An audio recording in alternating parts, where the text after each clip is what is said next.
Hi again, everybody. Welcome to Inside the Numbers, which is not the video I'm showing you. Jeez. Hi folks, welcome to Community Generated. This is a video on this channel that takes your requests for videos. And guys, if I've missed out on some of your requests, it's because I always erase too soon. And I get fed up when I have a ton of stuff on my provider where I make videos and I erase requests by accident. It's not on purpose. I'm not making your video, so please ask again, okay? All right, and if you don't see me put a heart next to it, it means I still didn't get it. You'll get me, just ask me. All right, let's look at the request. Here we go. And shout out goes to Chewy. Hey Waynesy, how about a video on the best NHL players that never won a cup? Thank you, brother. Go Sabres. All right, Chewy, I got 15 for you, okay? These are just my 15, and I'll briefly go over at the end of the video some other stuff. So let's get on this right away. Let's go to number 15. Brad Park comes in for me at number 15. I'll always remember him as a Ranger. I know he played on the Bruins and broke our heart in 1983, I know, but I still will always remember him in that 1974 run on the Rangers when he eliminated the Habs with those 2 empty net goals in Game 6, and then they went on, they lost Game 7 to the Flyers, and the Flyers went on to be the first expansion team to win the Stanley Cup that year. It was a really great playoffs, I'll never forget. I thought Brad Park was just an awesome, awesome hockey player, awesome career, 1,113 games, 896 points in the playoffs, 161 games, and 125 points. Without a doubt, this guy should have won a Stanley Cup. All these guys I'm going to name should have won a Stanley Cup, I believe. All right, number 14. Yeah, Henrik Lundquist comes in. There's a recent name for you guys. Lundquist, the only non-Hall of Famer on this list, who we all know is going to make the Hall of Fame. 64 career shutouts, a 2.43 goals against average, and a .918 save percentage for his career. Phenomenal numbers. Just an awesome goalie, a 7th round pick. Yes, that's proof right there. You don't have to draft a goalie in the 1st round.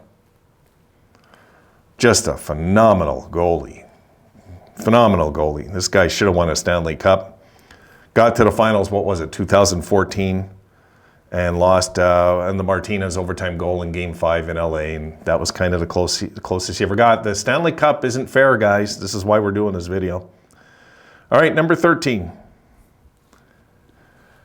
Matt Sundin, 1,346 games, 564 goals, 785 assists, 1,349 points, 91 playoff games, 82 points, a phenomenal Hall of Fame career. I can go on and on about this guy. We've seen what he did. Just a great, great hockey player. Yeah, Sundin fulfilled the prophecy of being a 1st overall pick. There you go. You know, like this was just phenomenal hockey player. Just never won the cup. Came close. And a guy named Dominic Hasek stopped that dream for him. Because when they ran into Hasek and the Hurricanes also, I believe, right? So, again, you know, some great players don't even make the finals in their career. All right, so 15, 14, 13. Here comes number 12, guys. Yep, the Russian Rocket comes in next. I know he only played 700 games, but guys, 60 goals, 58 goals, 59 goals on 2 different teams. The Russian Rocket had 779 points in 702 games, and in 64 playoff games, he had 70 points and 35 goals. So, absolutely, Pavel Bure is deserving, I believe, of making this list. Number 11, Cam Neely. And you guys see right there, I think the most interesting stat of Cam Neely is 93-94, where he had 50 goals in 49 games. And this guy was not just a massive goal scorer, he was a massive power forward. So Cam Neely, 726 games, 694 points. Doesn't sound like a lot, right? But anybody that's seen him play, that 395 goals will stand out. 93 games played, 89 points in the playoffs. Just a great hockey player. All right, so that rounds out the top 5. let's go, guys. The bottom 5. Let's go now to number 10. Pat LaFontaine, I got coming in at number 10. LaFontaine had that career year in 1993, and it just seemed like he had one more year of health left in him after that, and that was it. What a season that was, we all know. 53 goals, 95 assists in 1993, 148-point season. And he had another 100-point season also with the Islanders. He twice eclipsed the 50-goal mark. Career, 865 games, 468 goals, 545 assists for 1,013 points. 69 playoff games, 62 points. And some of you might not agree with who I've ranked in front of him. We'll see. It's just that, and also I might want to add, still most likely in my opinion, even in front of Patrick Kane, I would say the greatest American-born talent I've ever seen, really. Number 2 probably would be Mike Modano, then Patrick Kane, really. It's just that Patrick Kane had a lot of great moments in the playoffs on a great team. So I guess we can flip the switch any way we want on that one. All right, number 9. Dale Hawerchuk, the late, great Dale Hawerchuk, the number 1 overall pick in 80-81. I remember following him when he was on Cornwall. I remember that. And Cornwall repeated as Memorial Cup champs. 2 years in a row they won that Memorial Cup. I'll never forget that. Came into Winnipeg. I thought there was a big ray of hope for the Jets because they were so bad.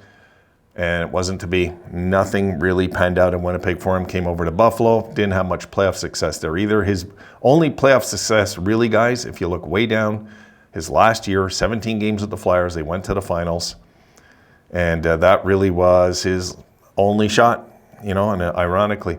1,188 games, 1,409 points, 97 playoff games, 99 points, more than a point per game average in the playoffs. So yeah, number 9, very deserving, Dale Hawerchuk. Number 8. Might be a bit of a surprise here, but I got to put Luongo here on this list, absolutely. You know, 1,044 games played, 77 shutouts, a 2.52 goals against average, and a career save percentage of .919. Phenomenal, phenomenal career. And as we know, came one win away from winning the Stanley Cup in Vancouver in 2011. So Luongo cuts this list. He was good. He was really good. And I remember him mostly for Team Canada 2004, saving us in overtime. All right, guys, we are now at number, what are we, 3, 4, 5, we're at number 7. Here we go. Forgotten player here, Dino Ciccarelli. But the numbers say it all for me. 1,232 games, 608 goals, and 1,200, and I can't read it. I think it's 1,290 points, or 8, you know what, guys? I'm going to just guess it's 1,290 points. Actually, let me add it up. No, 1,200 points. Sorry, guys. I just added up the goals and assists. Yeah, 1,200 points even in 1,232 games. In the playoffs, 141 games, 73 goals, 45 assists, 118 points. Just a great career.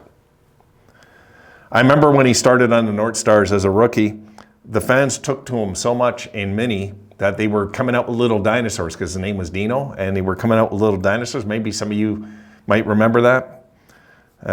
Okay. Let's go to number 6. Jerome Iginla comes in at number 6, 1,554 games, 625 goals, 675 assists for 1,300 points, 81 playoff games, 68 points, 37 goals in the playoffs. Hey, look, he had a 50-goal season. He had one 50-goal season, right? Or was it 2? Let me just be sure of that. I was thinking it's 1, eh? 2. My bad, 2. 2 50-goal seasons. Never had 100 points, but at one time, we remember it was a dead puck era. At one time, this was the best hockey player in the world at one time. Jerome Iginla, absolutely. Looking back at it now, I would say, you know, when I was hating on Calgary, because I did, because their fans are like some of the worst fans. They're so hard to deal with online. But Iginla, absolutely, I guess we can honestly say, should have won a Stanley Cup, right? All right, number 5, guys. We're in the final 5 now. One of my all-time favorite hockey players here, guys, Mike Gartner. because I'll always remember him coming to that Capitals team when they were still a joke. And he's a big reason that the Capitals eventually found respectability. Look at those numbers, and Washington especially, guys. 36 goals, 48, 35, 38, 40, 50, 35, 41, 48, and then 26, but then he was traded. Keep that in mind. So he still hit 33 that year, then 34 the next year. I mean, we can go 34, no, sorry. He hit 45 the next year, then 40, 49, no, sorry, 49, 40, 45. How many seasons in a row did he hit the 30-goal mark, Because then the next year he had 28 plus that 6, 34. Then 94, 95, it finally happens. He doesn't hit the 30-goal plateau, and that, of course, was the shortened season, right? So Mike Gartner, guys, was one of my all-time favorites. 1,432 games, 708 goals. For a guy that only got 50 goals once, think about that, and 627 assists, 1,335 points, 122 playoff games, 93 points. Okay, number 4. Another forgotten player, I bet, Michel Goulet. Take a good look, guys. You look from the 82-83 on, 57 goals, 56 goals, 55 goals, 53 goals, and in 75 games, 49 goals. Should have been 5 years in a row with 50 goals. NHL totals, 1,089 games, 548 goals, 604 assists, 1,152 points, 92 playoff games, 78 points. Just a natural goal scorer, this guy. And in his career also, let's not forget, 4 100-point seasons. Michel Goulet was awesome. He was awesome. Here's another guy that might ring a bell. Peter Stastny. Look at his first 6 years in the league, guys. His points. Pretty awesome to look at. He never got 50 goals, but look, 109 points, 139, 124, 119, 100, 112. And then 64 games, 77 points, and bounces back with another 111-point season after that. And then his career slowed down. But, keep in mind, in 80-81, he was about what age? 25, right? So 24, 25. He was a little older when he came over with his brothers. So 977 games, 1,239 points, 93 playoff games, 105 points, one of the top percentages in points per game in the playoffs on this entire list. All right, number 2. And absolutely Perreault comes in for me at number 2. 1,191 games, 1,326 points. Never got 50 goals in his career. Eclipsed the 100-point mark just twice. But folks, any of you that watched him will agree with this back then. Didn't he seem like a 100-point guy every single season he played? How exciting he was to watch. His numbers do not do his talent justice. I always say that with him. And if you look at he's the only guy in this list. He has the highest points per game average on this list in the playoffs in his career. 90 games, 103 points. And he actually averaged more points per game average in the playoffs than he did in his regular season average. The only guy in this list to do that. So Perreault, for me, because of that, comes in at number 2. And just because, if you're a general manager and you can draft Gilbert Perreault right now, or Peter Stastny, who are you going to take? It's a pretty easy answer, right? All right, guys, number 1 is a runaway, in my opinion. Marcel Dionne comes in at number 1. Look at his numbers. 1,348 games, 731 goals, 1,040 assists, 1,771 points. The heartbreak of this career is look at his playoff numbers. He only got to play 49 playoff games in that career, that amazing career. And you take a look. 50-goal season. Another one. 4, 5, 6 50-goal seasons in his career. 6, 50 or more. We can go on and on about Marcel Dionne, but the sad truth, 49 games in the playoffs, 45 points. And Marcel Dionne is proof, guys, that the Stanley Cup has no mercy and is a cold, cold thing. It really is. And so's Perreault.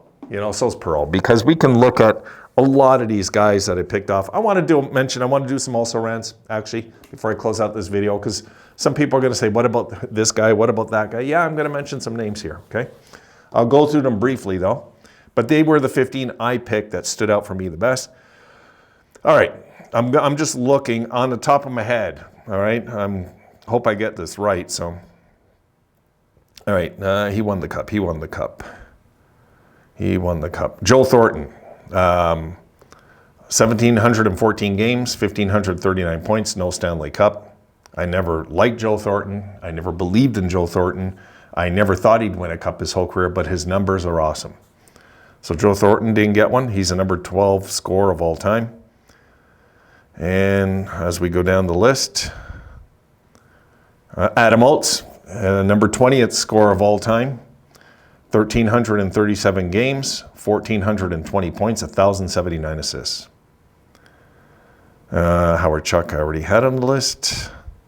Gilmore won a cup. Robitaille won a cup. Is there anybody I'm missing here? Pierre Turgeon, 34th leading scorer of all time.